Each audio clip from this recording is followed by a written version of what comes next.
Hey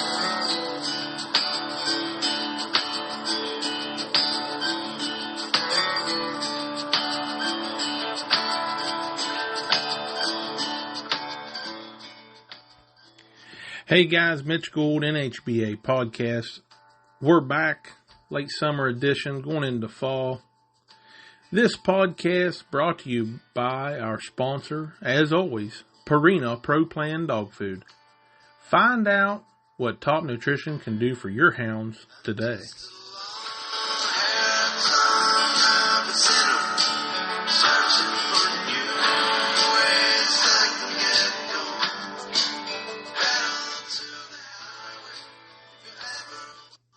Hey guys, we're going to look back at our 2023 Don Mcvay Senior Memorial Trial.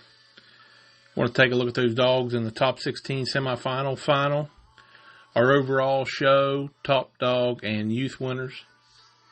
And then we've got special guests Jake Cumberledge, Logan Hamilton, and Marvin Cumberledge, the winners of this year's Don Mcvay field trial. Stick around. This is going to be another great episode, guys.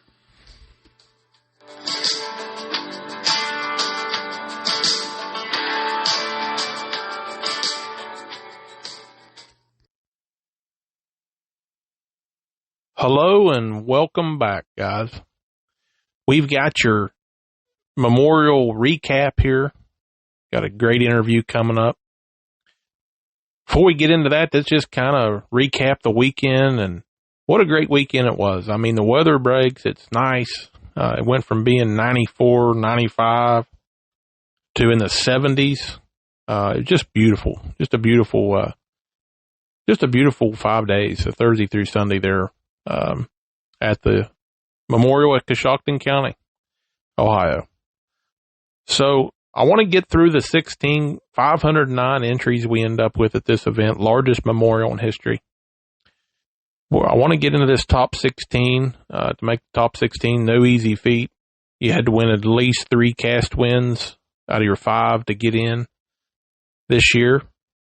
Want to mention our show winner, our youth scholarship winner, and our total dog. And then we're going to have the owners and the handler of this year's memorial winner on shortly after.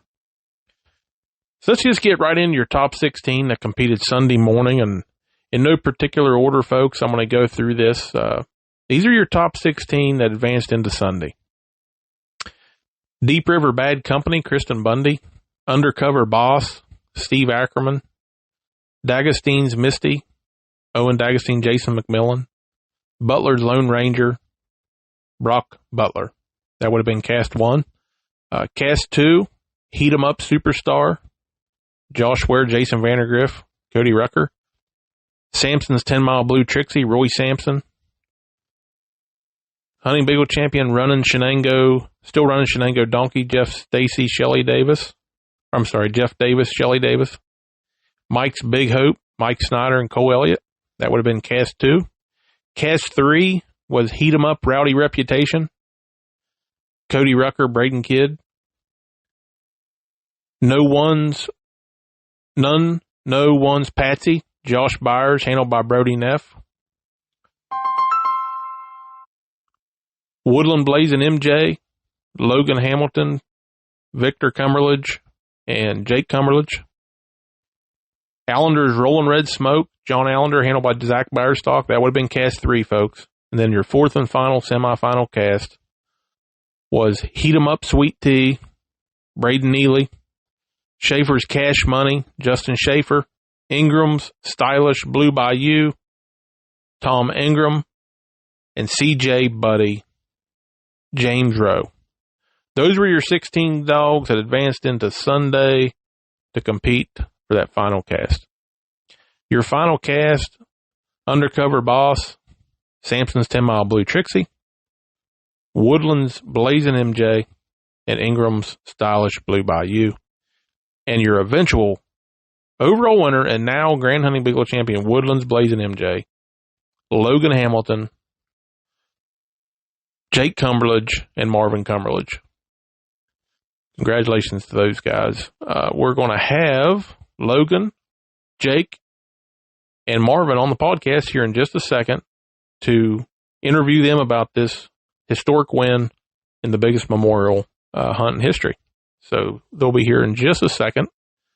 Before we get to them, let's go ahead and look at our show winner, youth winner, and our scholarship winner from the memorial event. Okay. You all be patient with me. I am looking through the results as we speak. So your overall show winner for the Mcvay Memorial this year was No Cures Angel Maker, Mike Higbee from Missouri. Your total dog winner for the second year in a row was No One's Patsy, Josh Byers, handled by Brody Neff. Now let's just take a pause there, folks, just a second. This young man, Brody Neff, is one of our youth that competes quite a bit, actually, from a part of the Neff family from Missouri. Some really good people out there, great family. Brody had a heck of a weekend, guys. He wins his cast with Patsy, and he gets her on the bench, and he makes best of winners and gets her as a total dog. Really awesome weekend for Brody and Josh. So just wanted to recognize we have so many youth right now in the sport. It's just it's really just great to see. And Brody is certainly one of those youth that I wanted to point out. So now let's just kind of talk about some more young folks. So your NHBA youth winner for this event is none other than Raiden Katonka, right here in West Virginia. His grandfather's Jay Moore. Those of you who have been around are familiar with Bug Spray. Bug Spray is at all of our hunts. He's just an awesome young man. We love having him around, and he had him a weekend, guys. I seen him out pacing the grounds, I want to say Saturday evening maybe. And I said, "Hey, Bug Spray, how'd you do?" Man, he pumped his fist and said, 2 qualified, 2 going to the world, and he just pumped his fist, and he gave me a little fist bump, and I mean, he was walking tall. And so congratulations to you, Bug Spray, and also to Jay, who those of you who've been around sport, we see him at all the hunts, and I always look forward to it. So congratulations. Your scholarship winner for the memorial this year, Dave Mcvay presented Elena Newby as this year's scholarship winner. Just an outstanding young woman, got a bright future. And those of you who've been around a while can remember Elena competing as one of our youth. And now she's moving on. She's all grown up, daughter of Alan Newby, our president of the NHBA. Congratulations to you, Elena, and we just wish you all the best, and we know you're going to make everyone super proud in whatever you choose to do. All right. So now we've gotten through the 16. We got our show winner, total dog. We've talked about the youth and their success. So finally, we're going to see if I can get Jake. We're going to have Jake Cumberledge, Marvin Cumberledge, and Logan Hamilton, this year's winner of your Mcvay Memorial event. So please welcome them onto the podcast. Enjoy. All right, folks, let's welcome onto the podcast Logan, Jake, and Marvin. Good evening, guys. How's it going? Good, Mitch. How are you? Good. Am I going to get a good evening from Logan and Marvin too, or are they being microphone shy? No, I mean, Jake, you know how it is trying to get a word in on Jake. I would have bet $100 Jake was going to be the first one to talk, guaranteed. But anyways, good evening to you guys. Good evening, Mitch. Good evening, Mitch. Yeah, good evening, guys. I'm just going to get right into it, guys, and say congrats. Again, you guys have done it. You've won a Big 5 hunt. You've won the Mcvay Memorial, the overall winner. How's it feel? Has it set in? We're recording this for our listeners. We're recording this 8 days after the event finished up. So how's it feel, guys? It feels good. It took me about the drive home to really let it set in that we did it, but it feels good to me. It makes you feel good about the dogs you're running, especially if you got good partners like Marvin and Jake. Marvin's been doing most of the running for us, so. Yeah. I mean, What do you think of that, Marvin? You've been carrying their weight or what? No, actually, Mitch, if you look at the way we work, yeah, I run the dogs through the weeks because being retired. But as far as starting the pups, that's all Logan. I got you. Jake, he's the competitive one. I mean, let's face it, the boy knows the rule book almost inside and out. And Yeah, I hate right. pups. So it works out perfect for me. Yeah, absolutely. So just to put into context, guys, you've got 5. We call it the Big 5 for a reason. There's 5 big hunts we consider in the UKC format a year. And 4 of them only have one winner, with the Nationals being kind of different with the COC and the 4 categories. But, those other 4 hunts, the Eliminator, Mcvay, NHPA Days in the World, only have one winner. And you guys have done it. You've won one of them. And there's a lot of good bigglers out there that have never been able to seal the deal on a Big 5.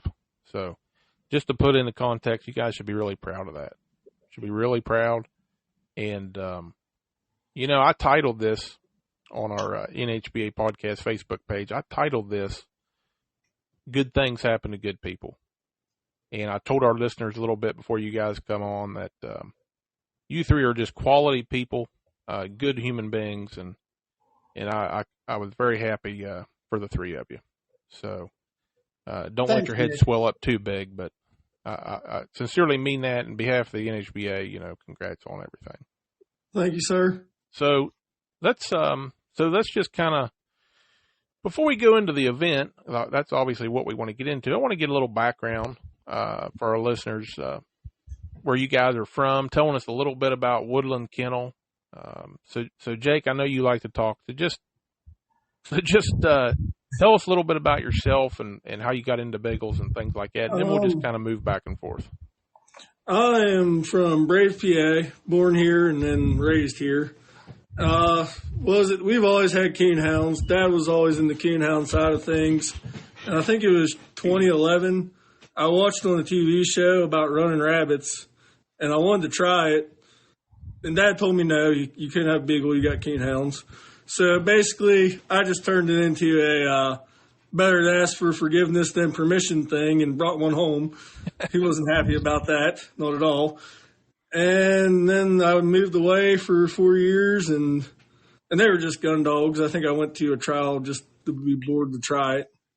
But and then whenever I moved back home in 2017, that's whenever I got into the competition side of things in the beagles. Gotcha. So 2011 and 2017 is when you kind of got into the serious about your the competition hunts. 17 mainly. Like Okay. I said, 11 I just went to one here and there just Okay. to try it, bored. Gotcha. But 17 was mainly when I got into it hard. So at that time, you think you're a big time coon hunter.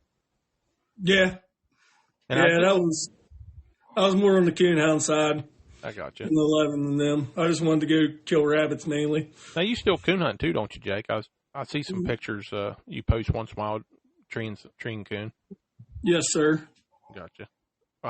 I don't know how you manage that, because once upon a time I coon hunted, and I don't know how a man can do both. I guess that's where why Marvin has to carry your slack. Sleep's a myth. Well, an old timer I used to really look up to used to say, boy, you can sleep when you're dead. So I guess he was a coon hunter, so he didn't sleep much. I hear you. All right. So Marvin, why don't you tell us a little bit about your background? Well, like Jake said, I started out coon dogs. I started basically Woodland Kennels I kind of started it in 1993 when I started running competition. And we ran competition clear up until probably about 2019. And then with my age and work and everything, it just got too much. And then in 2020, when I retired for the first time, Jake bought me a little beagle puppy. And as you all know, he's still running today. That's the Futter. Now, go ahead and go ahead and give our listeners his full name, Marvin. Woodland K. Elmer Fudd. And you've won quite a few casts with that dog. And he's got to be close to grand, isn't he? Or is he grand? As a matter of fact, he is. Needs one to be grand. He needs one to be grand. Okay, gotcha. He's just at 3 years old now. He's qualified for the World. He's qualified for the Clash, and he needs one more win to make him a grand. Okay. Now, when you said in the 90s, Marvin, when you started Woodland Kennel, was that coon dogs? Yes. We never had any beagles. We ran coon dogs, and we also ran a few bird dogs.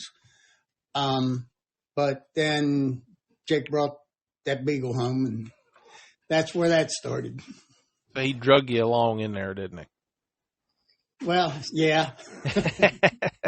He won't let me have one for the longest time. I gotcha. Obviously, guys, our listeners that see the name, your guys' name is Jake, and unfortunately for Marvin, Jake is Marvin's son. So if our listeners wonder, they're not brothers, even though Marvin's the better looking of the two. So, all right. So Logan, you're up, buddy. So tell us a little bit about Logan. Well, I'm from Daybrook, West Virginia, born and raised here. I'm a fifth or sixth generation hound hunter. My family's from foxhounds to bear hounds, beagles, entire life. And I'd been out of the beagles for 9 or 10 years, and then Jake got back into it at 17 there. And old Terry Limley and Braden Kidd was selling a little female pup. Well, not pup. She's an older dog, but a female dog. And I just went over with Jake one day and gave him money and said, "Oh, she's half mine now." And that's how I got into the beagles with him. And you've regretted it every day since. Yeah, there's some days it's a little questionable if I made a good decision. You know, I'll tell you, you guys just being around you a lot, you know, at the hunts, you guys really seem to, as a team, as a kennel, you guys seem to get along really well. Yeah, we butt heads now and again, but well, that's the public. Let's just say the public appearance looks good. All right. Well, let's go ahead and. Oh, the other thing I wanted to ask you, Jake, because I was texting you there when you were probably headed home. So I know you well enough that you get excited. I'm willing to bet there was definitely a tear shed at some point after this victory. Don't lie to our listeners. Either in the truck. Maybe one or two. All right. At least you're man enough to admit it. Because I thought, man, when he sees the old man, he's definitely going to break down. There's no doubt about it. From what I hear, the old man couldn't stop pacing the house. My mom let me in on the word. Once he learned I was in the finals, he just basically paced the house. It wouldn't even sit down. I will admit I was pacing. Well, that's a good segue, guys, to get into why you were pacing. So, let's talk about MJ and, let's get into this hunt a little bit. So let's just start from the beginning. So leading up to this hunt, and let's just go ahead and get, I said it earlier, but let's go ahead and say it again. So MJ's full name, Hunting Beagle Champion, Woodlands Blazing MJ, 4-year-old female. And I've got her pedigree here, guys. Outlaw Wildman times Stacy's Outlaw Red Wine. So just tell me, leading up to this hunt, I assume from what you guys have been saying, Marvin's the guy is running MJ, getting her ready for this hunt. Yes, sir. He took her. What was it 2 weeks? 2 weeks before we got her from your house, Logan. 2 weeks. He had about a week and a half, 2 weeks before Mcvay hunt. And then, like I said, him being retired now, he's been running her every day, getting her ready. And then, so he's the one who put in the leg room for this. I just did the handling pretty much. So what did that look like, Marvin? Was that solo work for those 2 weeks or pack work, or how was you running her? Honestly, I would take, and there was times I'd switch up dogs with her because I wanted her to, like her and Fud's pretty good. I mean, they both complement each other real well. Then I was running her with some of the other dogs just to put her. I didn't want to run with the same dog all the time. I just kept switching up dogs because we got, I don't know how many we got. We got a bunch. I'd run her with different dogs, and then usually of an evening, there's a farm here behind the house, and I would just take her by herself, like of an evening up there, and just so she was getting a little bit of everything. Okay. So you were kind of mixing it up. A couple hours a day, 3 hours a day, what was you kind of shooting for? We usually ran at least, my goal was when I run in the dogs, I try to do it. Most of our hunts are an hour, so I try to run for 2 hours at a time. Mm-hmm. That way, that gets their endurance built up a little bit. Mm-hmm.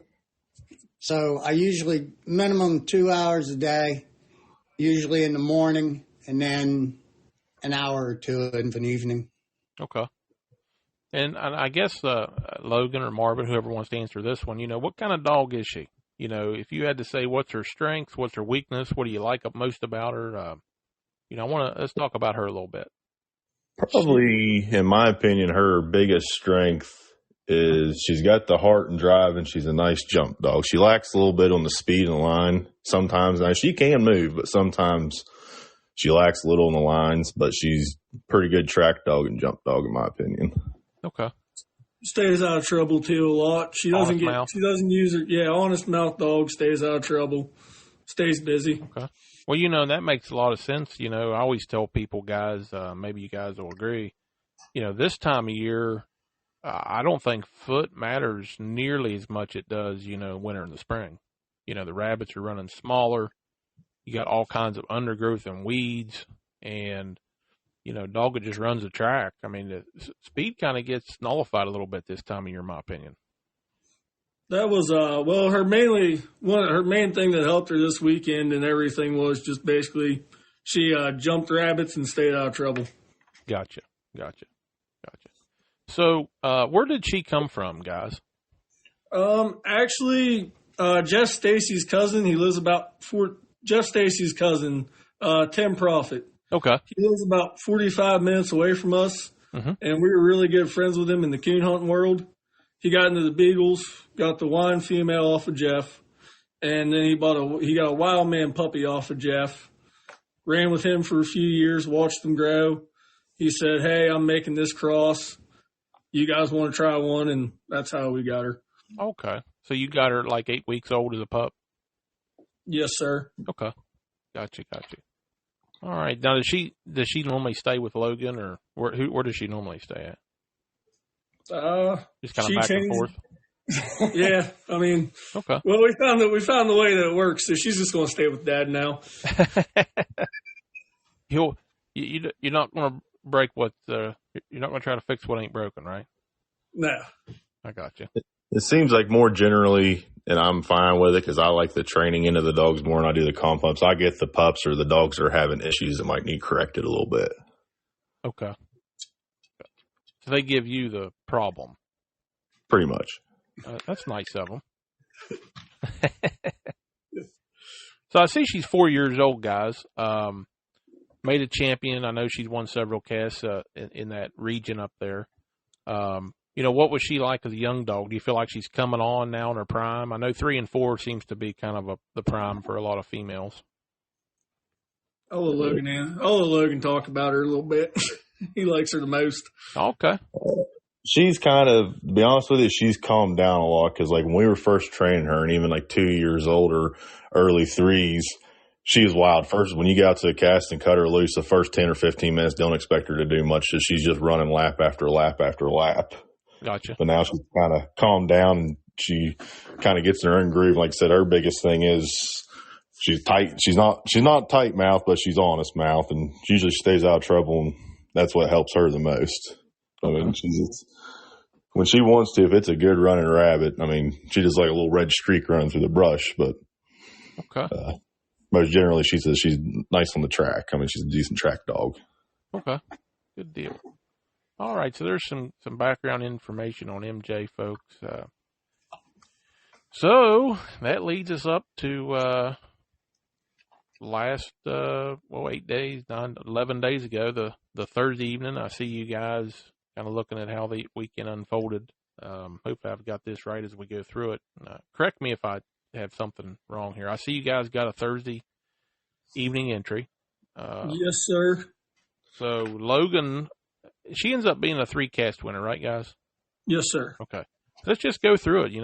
Logan, I see you was on her Thursday night. Is that right? No, I was on her Thursday night. Okay. So what? Tell us about Thursday night, Jake. So well, first off, agree. let's back up a minute. Be honest. How confident did you feel going up there with her? Did you think she was the one you'd do well with, or would you thinking one of the other dogs you'd do well? To be honest with you, Mitch, I went up there with a few dogs to try to get last minute qualified into the world. Okay. I wasn't really expecting to do much with the whole actual overall part. I was just trying to get dogs qualified, and then she won Thursday. And my little cousin, he hunted her Friday morning for us. Mm-hmm. So I figured with 2 cast wins, and he won. So I figured with 2 cast wins, we might as well try for the overall. So you're on your way up there, you and Logan, right? No, Logan did not come up till the Friday afternoon. Me and my little cousin went up together. And what's your little cousin's name? Stephen Ellis Jr. Okay, that's right. And Marvin, you sat this out, right? You're back at the farm. Yeah, I'm back at the farm. Somebody got to take care of dogs. All right. So Jake's on his way up there. He wants to get some dogs qualified. For our listeners, you all might remember when me and Dave previewed the Memorial. This hunt is a qualifier. It's a double sectional point. There's a lot here, out of those 5 casts that people attend this event for. It's something for everybody. And now, guys, I don't know if you realize it, but with the new NHBA Hall of Fame format, those are mega Hall of Fame points. So you accomplished several things there this weekend. So, all right. So Jake's on his way, gets up there Thursday. And what a beautiful weekend. I mean, just it was hot early in the week, and then, boom, the weather broke. And Thursday, my cast had pretty good running, Jake. What was your Thursday evening like? I drew Jeff Stacy with his Reba female, Eric Yant with his Sarah Burton female, and Barry's brother Brian. Okay. And we had great running. MJ jumped 2 of the 4 rabbits. Eric's dog jumped 1. Jeff's dog caught a bad break. She did what she was supposed to. She got off by herself hunting, and then just kind of got into a little cove to where she couldn't hear the other dogs run a rabbit up above us. So Jeff ended up withdrawing her after that break. And it was just like you said, awesome running. The rabbits were uncooperative. Didn't want to come out so we could score them. The only time we ever seen the dogs cross in front of us was whenever it was already too dark to really score them. Gotcha. We didn't see no rabbit, but so we ended up that one. Like I said, we jumped 2 of the 4 rabbits, and then we ended up beating Eric by 5. Oh boy, he's got that's a nice little female. He's got that Sarah Burton. Yeah, she is. So we ended up beating her by 5, and that was our Thursday. That was a pretty cool cast. I mean, I've known Jeff and Eric for a long time, and really enjoy any cast I can honestly say in 25 years or better, I've never had a bad cast with either one of them ever. Like I said, Jeff's female. Barry, Brian and Barry are super fun guys to hunt with. But like I said, Jeff's female. She did what she was supposed to. Just kind of got in a bad spot and got hung out to dry on a rabbit. Gotcha. She was off hunting by herself and got where she couldn't hear the rest of the pack. So you're off to a good start at that point, right? And she's qualified for the world, which is really what you went for. Yes, sir. That's what I said. That was our goal. All right. So you're saying little Stephen Ellis Jr. hunted her the next Friday morning? Yes, he hunted her Friday morning, and I know he won his cast, which thanks to him. I told him I'd thank him on the podcast for handling her, winning with her Friday morning. But I can't tell you much about that cast other than she won. Okay. All right. So then finally Logan makes it up there, right? And the whole time Jake's cussing you for not being there, I'm sure. I'm used to it by now. Yeah, I finally made it up there Friday afternoon. I don't know. I got there probably around 11 o'clock. Okay. And so by this point, you know she's got 2 cast wins, right? I mean, I knew the one. I didn't know the second one until when I got up there, and Steven hadn't even got back yet. Once he got back, he told me about the second one. Okay. So that's when kind of left the idea of getting we had some young dogs up there out of our Shiloh female. We were going to try to get qualified, and that kind of left the idea of qualifying them and maybe focusing more on her for the overall. Yeah, I mean, I don't know if you guys knew this or not, but to my knowledge, up until this year, a dog with 3 cast wins has never not made the semifinals. So a lot of us in our mind, we're thinking just like it's always been, 3 cast wins and you're in. So did it occur to you guys at that point, like, man, we basically, if we can go 1 for 3 in these next 3 rounds, she's in. That's pretty much what I was thinking. I was like, 3's got to be the magic number. That's what I told Logan. I'm like, 3's got to be the magic number. And we got 3 chances left. It normally is, Jake. Yeah, that was a crazy stat there. 5 dogs didn't get in with 3 cast wins, which, I guess what none of us really took into consideration, which makes this event all more special this year, guys, was 509 entries. So when you have almost 100 more entries than the biggest memorial we've had, you're going to have more of a chance of that many more 3 cast winners. I guess that's how you got to look at it. So you knew, Logan, that she needed that 3rd one. Now, how did you guys decide, like, who was going to hunt her in this round? I looked at Jake. Jake already made his mind up who he was running. He liked them old White River dogs. Uh-huh. But I looked at Stephen Jr. and I just let him control the reins. I said, you can run her again, or you can run the pup up there, or you can run your dog. I said, you have choice of litter, whatever you wanted. And he wanted to run that pup, so I ran her in the late round. You kind of left it up to him then.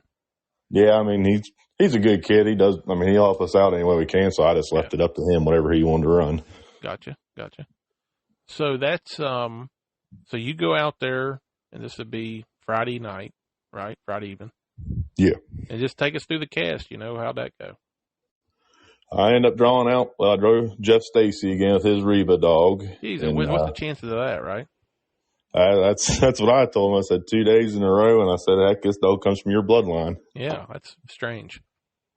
I ended up drawing Jeff, and then I ended up drawing Benji Robinson with his Hurricane dog, and I can picture the other guy. I can't remember his name to save the life of me, but he's a pretty decent dog he had. A whole female cast, didn't have a single male in it. And we went to that nice place that Jeff was guiding up there on that hill in that bowl and turned loose and was a little slow at the start. And we heard Benji's Hurricane dog open up and looked to our left, and there ran the rabbit, and Hurricane got on it, and Reba. And then about 80 yards to the right down over the hill, I heard MJ open up, split track. And I had a dog. It was with MJ. Leave her. Go to the other 2 dogs, leave them, and go back to MJ before she struck back in. And we ended up seeing that rabbit and getting a line on it. And MJ caught second on that line. The other dog got in front of her. We caught them up and turned back into the other 2 dogs. They end up running that rabbit for 2 or 3 more circles, just never could see it. And that ate up about 35 minutes of the cast, and we spent the next 25 minutes trying to find another one. Never did find another one, so she lost on that line point there. Gotcha. So you lose that cast? Yeah, I lost that Friday evening cast. Okay. All right. That's one thing I wasn't sure about. I was going to ask you. I thought, well, we'll just do it, live, here on the podcast. As I kind of go through this with you. So the following morning. So now we're into Saturday morning. You still got a couple chances left to get your 3rd cast win. Yeah. So tell me about that following morning. Well, Friday morning, Saturday. Saturday morning, I ended up drawing out with Brock Butler's dad, and then he was running the Ranger dog, Mm-hmm. and ended up drawing out with Dustin Music and his Woody dog. I think Woody might still be the highest earning dog in PKC. I'm not real sure. And then some fellows from Delaware, Kenny, can't remember his last name. They were real good guys. Drew out with him. Had a pretty nice little, I think it was an 18-month-old dog. Mm-hmm. And ended up jumping a rabbit, and it was a big running rabbit, and got a line called on it, and Ranger ended up taking the lead on it. And that was the only good rabbit we ran that cast. But so he ended up getting me on strike and line points.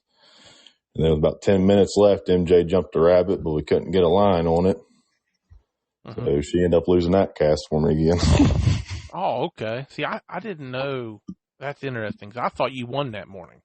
Okay. No, I didn't win in the morning. She's my dog and the favorite one out of the kennel. I never got a cast win with her up there. Jake got them all, and Steven. So I take care of business Saturday evening. So that's just easy there, Jake. Your head's big enough. We'll get to you in a minute. So Thursday, she gets a win there. Yes. With Jake. She comes in there Friday morning. She gets a win. Then with Stephen L. Then she loses the next two. So now there's only one more chance to get in the semifinals. Yes, sir. Now, how did you end up back on her? Did you just go and say, "Hey, Logan, come on, bud, let me have the ring"?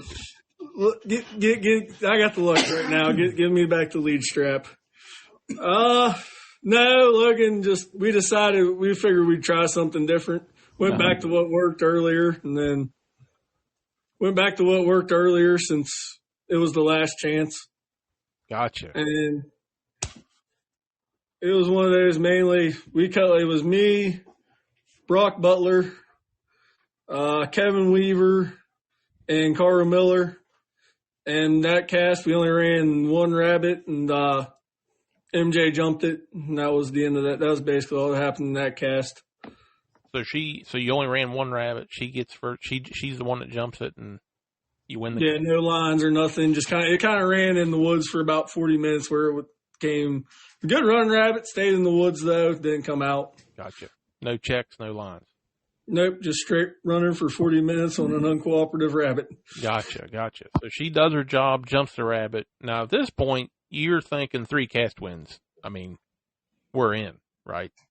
Yeah, I'm like, all right, we're in. We made it. And that one actually made her grand too. It just ain't recognized by UKC yet. Oh, good. Okay, I'm glad you said that. Yeah, so that made her grand. So now, Grand Hunting Bagel Champion Woodlands Blazing MJ. Yeah, that one made her grand and qualified for the clash. Oh, dude, you guys had a weekend then. That's a full circle there, isn't it? A little bit. Yeah, interesting story there. Yeah, okay. So, at what point did you realize 3 cast wins wasn't a guaranteed fact? I think it was I came back and I was talking. I forget who I was talking to, but they said, "Man, the amount of 3 cast winners this year is unreal." I said, "Well, how many is there?" And they said like 15. No, they said like 12 or 13. I said, "Oh, I might not be in then." Yeah. You found out about it faster than we did. I can tell you that. Couldn't believe it. Stunned. I'm still shocked, honestly. But so you find out now. Did you find out when they started announcing over the PA system to call you down there? Is that when you found? When did you find out you were in the 16? Dave called me up so he could get the dog's information. And at that point, he wanted to know who's handling her and all. Nice. What'd you think of that? Well, I was like, huh. Well, I was like, my first top 16 in the Big 5. I'm already happy enough with that. And I'm guessing that you had one cast that had like 300 and some? No, we had 205, 245, and 100 were our 3 scores. Because one of those, the 17th dog, I was told was like, it was like a 10-point difference or something crazy. Like it was real tight. I don't know what dog it was or anything like that, but No, we had, I think, 545, and the cutoff was 470. there you go. Yep. There you go. Pretty cutting it tight. Yeah. All right. So I suppose you guys just figure, well, Jake's got the hot hand to leave him on MJ going into the Sunday morning semifinals. Well, yeah, that, and actually I'll give Logan props. He said, this means more to you than what it does me, so go ahead and take her. I got you. Now, what do you mean by that, Logan? I enjoy running the dogs. I enjoy going to the hunts and having good casts with other people and seeing good dog work, but the actual wins themselves mean a lot more to Jake than they do to me. I mean, don't get me wrong, I like to win and push my dog too, but yeah, he lives more for the competition side of it than I do. I'm in it for the dog work and the training side, more or less. Gotcha. Okay. All right, Marvin, are you getting any information from these guys throughout this hunt, or are they making you like scrape for every little bit of information? No, I am receiving several texts. Okay. As a matter of fact, as soon as I found out he was in the top 16, I was kind of irritated because I was being a master of hounds for a coon hunt on Saturday night down here at the club. And oh, man. If it hadn't been for that, you can guarantee I would have been in Ohio. Well, you know, it's funny you said that because I told Cody when I seen the 16, I said, guarantee you Marvin will be here in just a little bit, or at least in the morning. I thought there's no way you're sitting this out. No way. If I was not being a master of hounds at a coonhound event, you can guarantee I would have been there. That's right. All right. So what did you think? What did you think when Jake gave you the nod that, hey, we're in the semifinals? What went through your mind? Were you surprised? I mean, obviously you were jacked, but. I mean, as long as I've been running and competing hounds, my sole, I guess would be my goal, was that I wanted to show up. I wanted competitive dogs. Win, lose, everybody wants to win, but at least when I show up, I want people to know I was there. Mm-hmm. And, at that point, when he made the top 16, yeah, he's there. That's right. Out of that many dogs, and to make the top 16, yes, we are, the kennel's there. That's the closest I think he's ever came to saying he's proud of me. Now, I doubt that very seriously. Not that he's heard. I don't know. Marvin does tell everyone I'm his favorite son. He told me that not too long ago. So that is true. So. It's either Logan or Elmer. There you go. So Jake, did you sleep pretty good that night before the semifinal? Actually, I slept pretty decent. I didn't think I was going to sleep as good as what I did, but I'm going to say the following morning you woke up and you had plenty of caffeine and extra snuff in your pocket, be my guess, if I know you. Yeah, I knew the nerves were going to be there. So you already knew, for our listeners, they already drew the dogs the night before, so everybody already knew who they was hunting against, which I thought that was pretty neat, Mm-hmm. So let's just get into it. We got our 4 semifinal casts here, folks. Jake's in one of them. Jake, just like we did the other cast, and by now, folks, this is a full elimination style event. You win, you go to the finals, you lose, you're done. So you making the top 16 in of itself is a great accomplishment. 16 out of 509 entries. Jake, take us through your cast that morning, Sunday morning. I had Zach Bowerstock with that red male, that smoke dog that won like 4 casts. Yeah. I had that young. I always get this wrong. Is it Brody or Brady Neff? Young Neff Brody. boy. Brody. I had Brody Neff. That was the first time I've ever competed with him. Fine young man. He really is. And that Patsy female of Josh Bowers. Mm-hmm. Mm-hmm. And of course Cody and Rep. Mm-hmm. The old Rowdy reputation. So I knew I was had a good cast of good people, and I'm like, man, there's some pretty decent dog power here. Huh. So we went out there. So you've got in your cast, just for our listeners, you've got the Patsy dog that won the Mcvay Total Dog 2 years in a row. Yes. You've got Zach Byersock, one of the better handlers in the game, hunting. I want to say Josh Allender's female. Yeah, Allender's female that won 4 out of 4. I think she won her first 4 casts. Male Smith. Male. Yeah. So that dog there's on a roll, all weekend long. Because it's not normally you don't see a lot of 4 cast winners because people lay them up after 3 cast winners.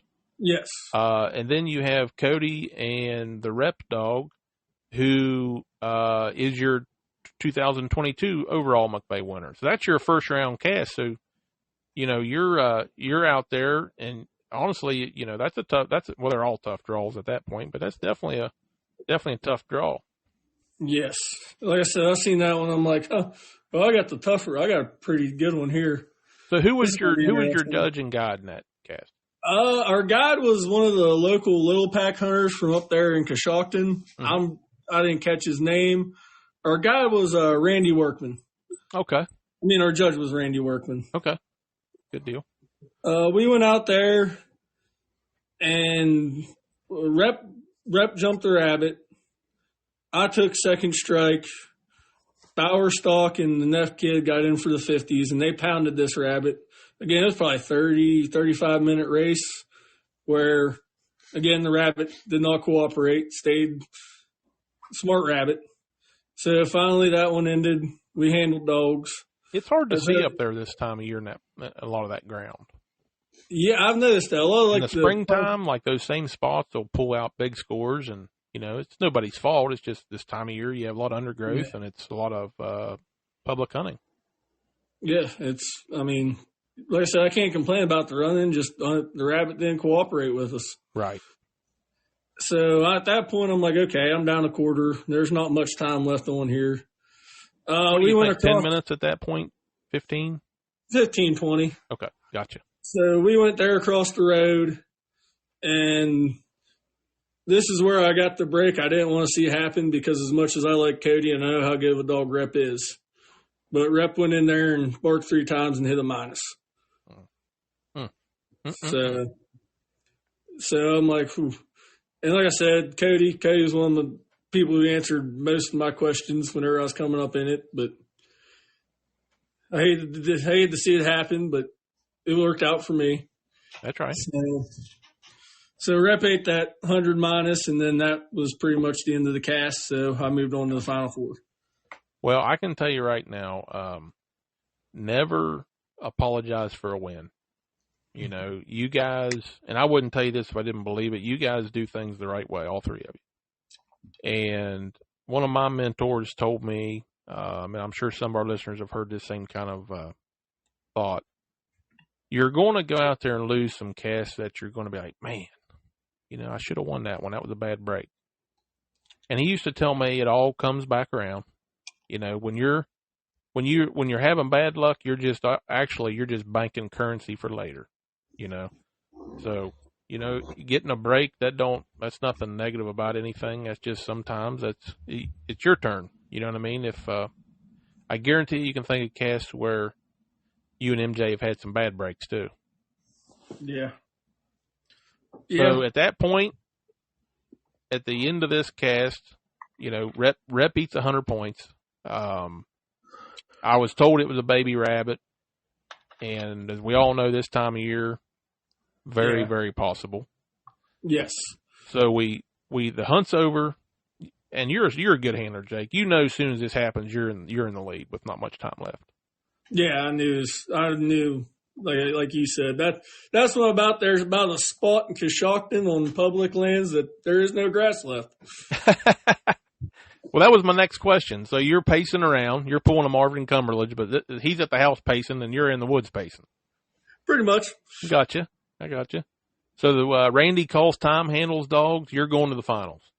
Yes, sir. How long did it take you to let? I know you seen Logan when you got back to the grounds, but how long did it take you to text your dad? I texted him as soon as I got back to my phone. Good. Send back final 4. Good. What do you think of that, Marvin? I mean, it was like I was telling everybody. Some coon hunters probably never so tired of listening to a beagle story in their life.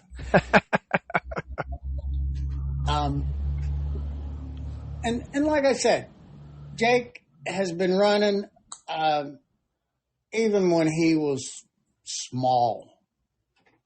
We took him. I'd bred my black and tan female and had a litter of pups.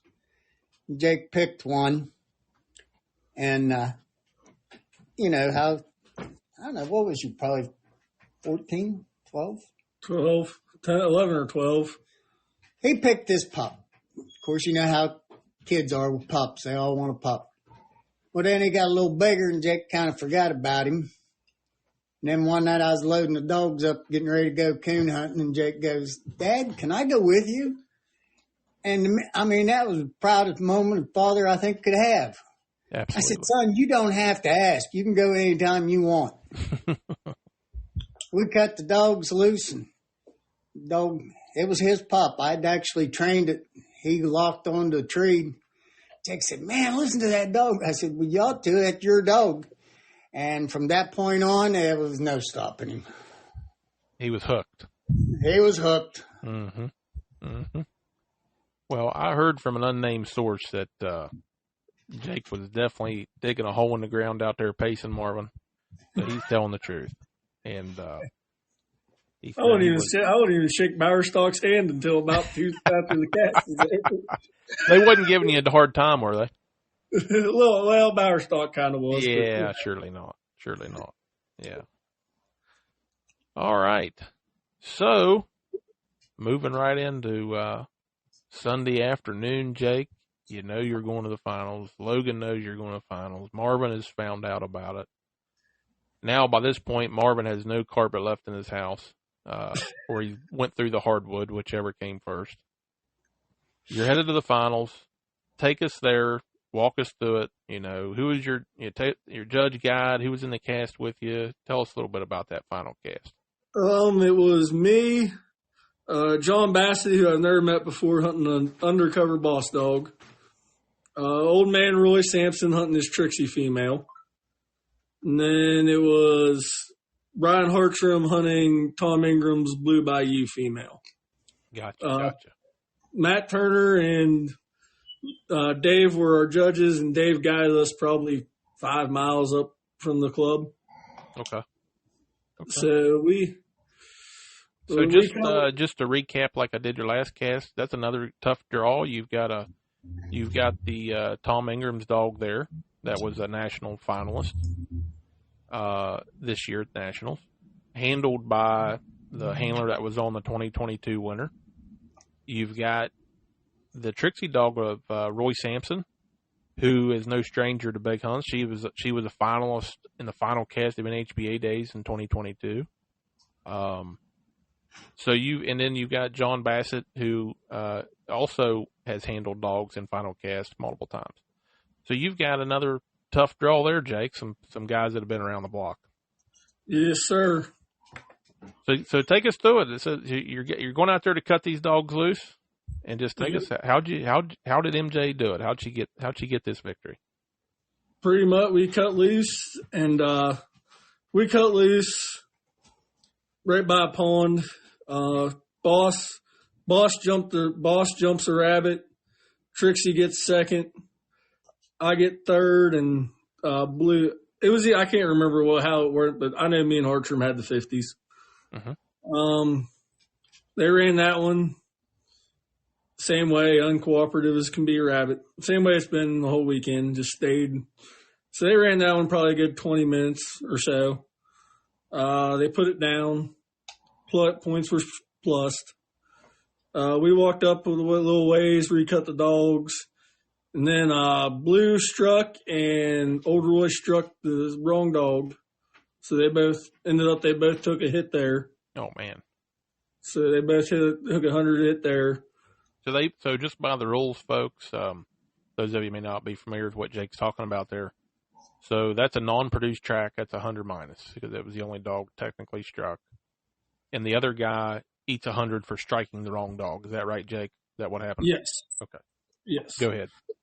So then after the 3 caught blue, we handled dogs, said what happened, walked up a little bit, recut dogs. And that's whenever, and they went a little bit downtime, just dogs hunting. And that's when Boss and Blue came back and got hit with the 100 minus non-hunt after the 3. Oh, man. So then those 2 ended up going out, and at this point, there's another spot in Coshocton that has no grass left. Well, just let me pause you for 1 second. So what Jake's referring to there, folks, is that 100 minus there, those 2 dogs received, is what we call the no hunt 3 minutes. So if a dog doesn't show that they're hunting for any 3-minute period, they're minus 100. If they make it to 5 minutes in this format, they're scratched. So at this point, Jake, you're wearing. Go ahead and take us to the finish line here. You're wearing another hole in the ground over there. Yeah, that's because we were about 5 minutes left. So I mean, I'm wearing a hole in the ground because. So literally at that point, the only way you can lose is for her to get scratched. Yes, either she gets scratched or she takes 100 hit of her own. Which right. Once it got down to 3 minutes, I'm like playing everything that it was one of those. I was playing everything that could go wrong in a short time through my head. And basically, we got down to a minute, and Blue opened. I think it was Blue that opened a couple times, and then she never really went anywhere with it, and hunt time ran out. Wow. So at this time, you've won. Everybody's congratulating you. Sounded like you guys had great fellowship on every cast from what I heard. Yeah. So at this point, you're holding in the emotions. I know you was. You ain't lying to me. And was you out there spectating, Logan? No, I had already took the rest of the dogs that we had up there and went ahead and started home with them so I could get them back. And I was letting Jake have his space away from me so he wouldn't get nervous or anything. So I want to hear about this. Did you call the old man or did you just text him? I called him. So and he wasn't home. Share a little bit of that with us if you don't mind. Well, I called him and I called him. He ended up having to go to the fire hall for cleaning detail or something. It was something with the fire department. But he needed something to do anyways to keep him busy, I'm sure. Yeah, pretty much. I called and my mom answered and she said, "Well, what happened?" And I told her I won. Of course, moms. So Mom got all emotional and stuff, and then I called Dad and told him he won. And then I called Logan and said I got scratched for non-hunting, took 4th. Oh, you had to mess with him? Well, he tried messing with me, but I think he's a little too excited because he couldn't hardly understand what he was saying. And then after he told the truth, he still couldn't understand what he was saying. Marvin, what was that like when he finally called you? What was that like? It was. Because like I said, I've been competing for years, and I have yet to reach that level of, I guess, a win in competition. I mean, I've placed in state hunts, I've placed in I've placed, but never actually won. And just for him to, I guess, I hate to say it, but just for him to achieve something that I was never able to in my years is just outstanding. Makes me proud. Fantastic, isn't it? Fantastic. Yes, it is. A lot to be proud of there. You're proud of the dog. You're proud of Jake and Logan and the teamwork you've all put in on a 4-year-old dog that you raised, that you've all helped develop. And then you get to see, boom, here in 2023, you get your first big win. And like I said at the beginning, guys, there's, like Marvin just said, there's really awesome houndsmen that go their whole career and never get to win a big hunt. They may get close and they just never get it done for one reason or another. So definitely a time to soak that in and enjoy it for sure. So guys, let's just some questions I have for you, just kind of looking forward. What's the future for Woodland Kennel and you three? I mean, you guys, what do you got planned? I assume you're getting ready for the world hunt right now is what you better be doing. Yeah, I'm going to go run after we get done with this. That makes two of us. I've already ran this morning. You guys done made fun of my fat dog, so you guys got all kinds of motivation. So no, seriously, guys, what do you guys got planned? You got any pups you're working on? What's the future look like? You going to run any point races? Like, what do you guys looking to the future? Next year we're going to run the points race because, I mean, you know where we live and how everything's shaping out. It'd be pretty much dumb for us not to run a points race next year. Mm-hmm. And then we have 3 young dogs out of our Shiloh female and Justin Schaefer's old ghost male that we're going to really start campaigning here in the coming year. We're going to breed MJ to Logan. What did you decide? We're going to see what happens when she comes in heat, but we were looking at the McQuain's Chief dog or his hammer pup out of Chief. Oh, okay. We got a young female out of Spot and Randy Workman's female Dream. Randy Moore's. Randy Moore's, my bad. That's just a story of your life correcting him, isn't it, Marvin? Pretty much. Yeah. All right. So we're going to be seeing you in that NHBA point race next year. You got some young dogs. How many dogs you guys keep between the 3 of you? Beagles? Now we're talking beagles. Just beagles. I don't want to hear about the bear dogs, coon dogs. Just beagles. Just keep it a small number.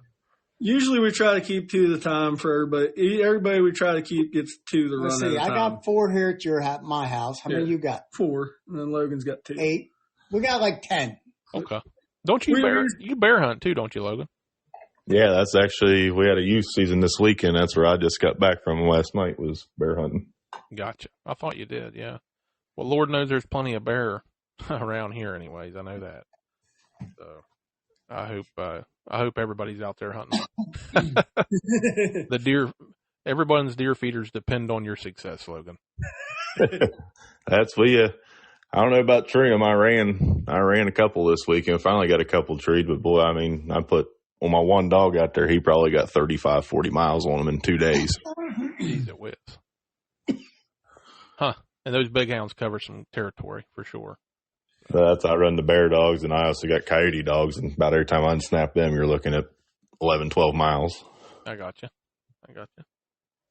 So, guys, just another question I always like to ask my guests on here. What do you like about this sport? What's your favorite thing about it? What do you enjoy about it the most? I think mainly for me, it's just you get to travel around, get to hunt with different people, get to meet new people, get to meet great new people. You get to see different dogs that you wouldn't normally see if you just stayed home. You get to hunt different terrains, see how your dog performs in them. That's pretty much what I like the most. The camaraderie, seeing different dogs work. Marvin? It's about the same. Like I said, I've been competing hounds for years. And I know, I hate to admit this, but I am getting older. And them beagles are a whole lot easier to chase after than them coon hounds. This is true. Definitely true. I mean, you're out there, the people you meet, just the competition, watching a fine dog run, listening to them bay. It's just part of what I've grown up in the last 30 years doing. It just becomes a lifestyle, doesn't it? Yes, it does. I've told many of people, this isn't really a hobby. It's like Logan said, I'm a 4th, 5th generation houndsman, and it's just who we are, just part of what we do. And Logan, what do you like best about the sport? I tell you, I do like the hunting new terrain. I like putting my dogs in the different terrain. Go to Ohio, Indiana, run the bean fields or edge of corn. And most of the time when the Ohio people come down here and run for me like the world, they get to run the steep hills for a day or two, see what their dogs can do in that. And that's the best. I like seeing the good dog work. I like meeting new people and sharing stories. And I mean, through that, you can expand your horizon on what you've seen and how to train your dogs, and maybe, reach out a little bit, make your dogs better, get a little different bloodline, mix it up, whatnot. Right. Because that's back years ago when Pap and all them were big beagle hunters. You had the same 4 dogs that started their 30 or 40 dog bloodline. They got a lot of line breeding in this. I like this helps to kind of outreach, in my opinion, a little bit for me. Yeah, okay, that's a good perspective for sure. So, well, guys, before we go ahead and jump off here, I feel real good because of guys like you. I feel real good about the future of our sport, and our area right here. Just speaking personally, and when I say our area, I guess Western PA and North Central West Virginia. Guys like yourselves that compete and want to win, but you do it the right way. And, I think that's what's going to keep the sport going. I really do. Thanks, sir. So, guys, go ahead, Marvin. I was going to take just the only thing I was going to say is you talk about winning it. A lot of times people have too much of the emphasis on winning. If you can win, let's just say if you win 50% of the time, you have an outstanding dog. Yeah, I would agree to that. Yeah. I mean, absolutely. And, it's not all about the win. I mean, yeah, you want to win, but like I told Jake a long time ago, you're going to lose more than you win. I think if you're just in the sport for winning, you're going to be miserable a lot. So I agree. You can have the best dog in the country. It doesn't get to win every time. And so, that's good advice for anybody listening out there. So, well, guys, I appreciate you guys coming on. I guess I'll be seeing you guys the world here, in just a few, we got 3 or 4 weeks now? Yeah, something like that. So how many dogs y'all got qualified? We got 4. We got my Bell female, Elmer Fudd. One of those, a male pup out of our Shiloh female, and now MJ. Gotcha. Any of them you're leaning towards you think's going to have more success than the other? Fun. Oh, I knew it was coming. Well, I wish you guys all the luck in the world, but not too much luck. So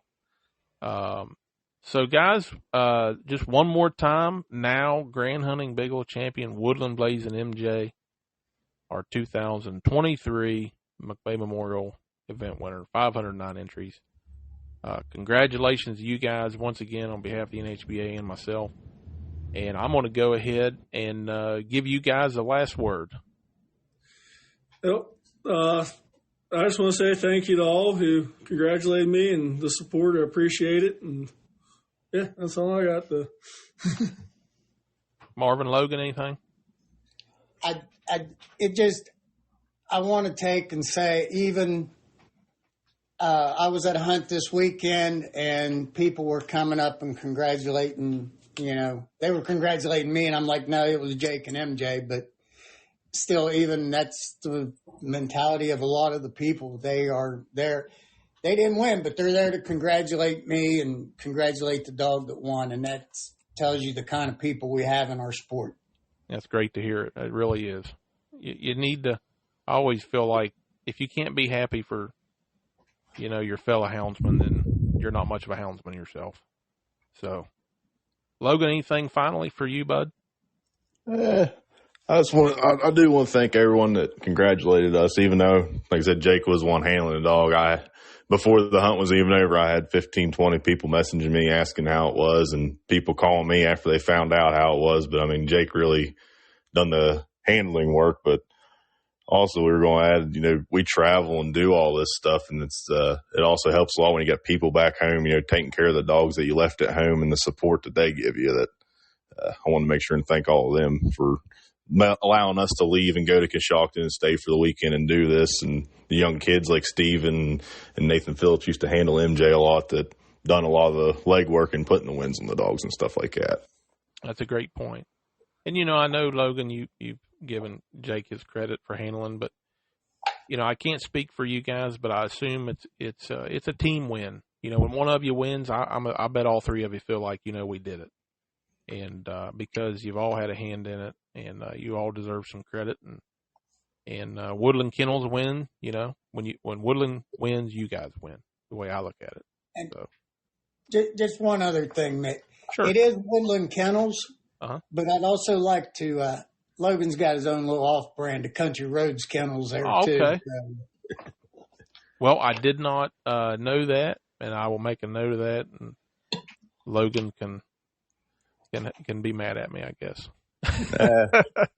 If you say Country Roads Kennels or you say Woodland Kennels, people know it's me, Jake, and Marvin. I got you.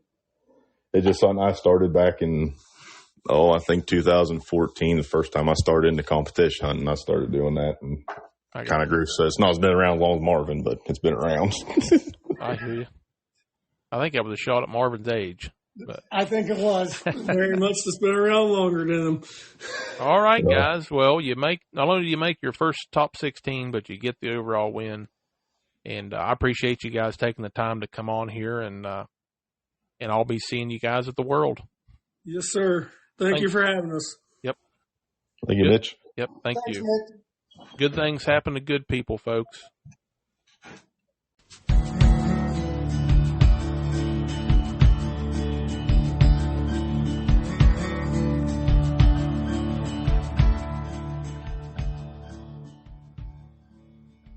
Hey guys, that's going to do it for episode 8. Hope y'all enjoyed it. As always, I super appreciate everybody listening and joining the NHBA. We'll be seeing you real soon at the UKC World Championship in Waynesburg, Pennsylvania here in a few weeks. Come see us at the NHBA booth. It'll be set up there at the grounds. We'll have some NHBA swag there for you, some hoodies, t-shirts. Know that your membership, and I hope if you haven't joined, you'll come find us at the World Hunt and become a part of this organization. As I've said many times on here, and I'll say it again, your money goes to a lot of good in the sport. So come and see us at the World Hunt, and thanks for listening.